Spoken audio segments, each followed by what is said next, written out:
everybody, I'm Dan. Welcome back to the Rock Nerd Radio Show. Today, in 5 minutes or less, we are going to take a look at a new X-Men Marvel Legends 3-pack consisting of Storm, Jubilee, and Forge. Let's get into it. Come geek out with us on the Rock Nerd Radio Show.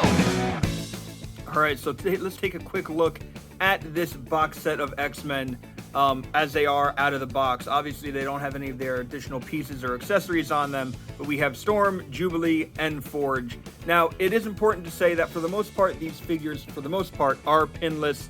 The new Forge figure, pinless arms, pinless on that leg. The only pins you see are here on the Cyborg leg, and I think that is because this is probably a reuse of the leg of Forge from the Caliban wave.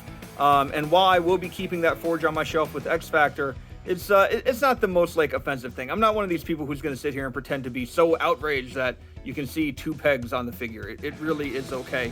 But Forge comes out of the package standard with his trigger hand and this hand that I guess you could rest the blaster in, moving him off to the side for a minute. We have Jubilee here, and Jubilee again pinless legs, only single jointed elbows. That is something to point out. And then one thing that has been making me increasingly nervous as I play with this figure is that this arm, her left arm for me, is very stuck. I boiled and popped it, and when it was hot, it moved relatively alright. Once it's cooled down, it feels like the peg here is getting stuck in the arm, and I feel like the more I twist it, the more I'm chancing that I'm going to shear the plastic and break it. So even just doing that, I didn't really like. So I'm probably just going to leave it in kind of a neutral position and kind of use this arm to emote a little more with her. Kind of use this one as the more of the power effect hand.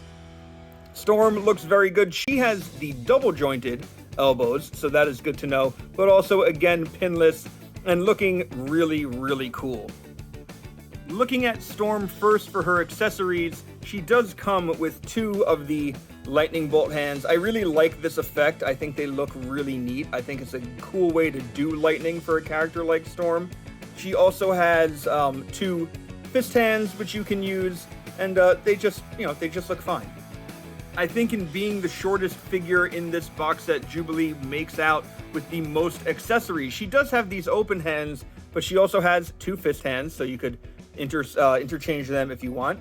She has an additional head, which I want to say this is a repaint of the Boom Boom head, because that was a bubble blowing head. I don't remember if Jubilee came with a head like this, if there have been any like this.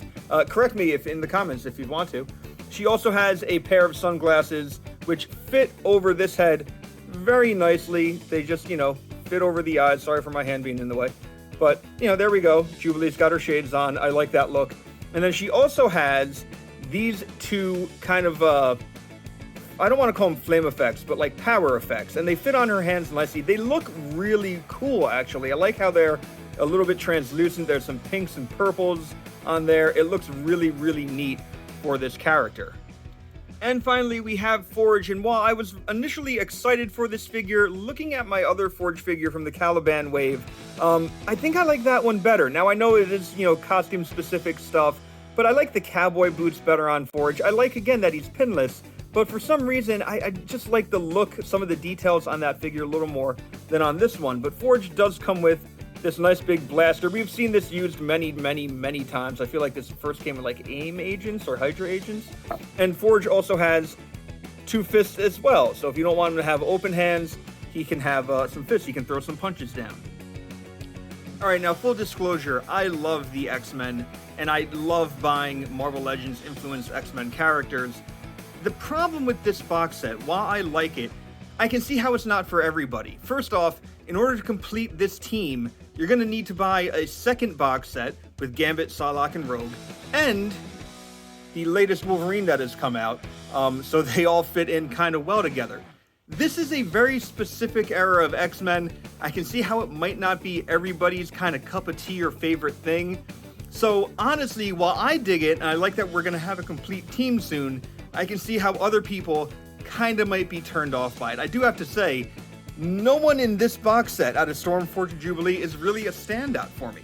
Jubilee's a really cool figure, but yeah, it's just kind of I'm glad I have it, but no one's really standing out to me. I think I'm looking more forward to the Gambit, Banshee, Psylocke set, and I'll review that one when it arrives as well.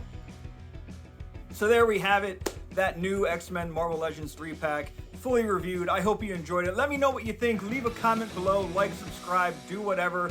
Until next time, I've been Dan. You've been pretty awesome. I'll see you later. Come geek out with us and the Rock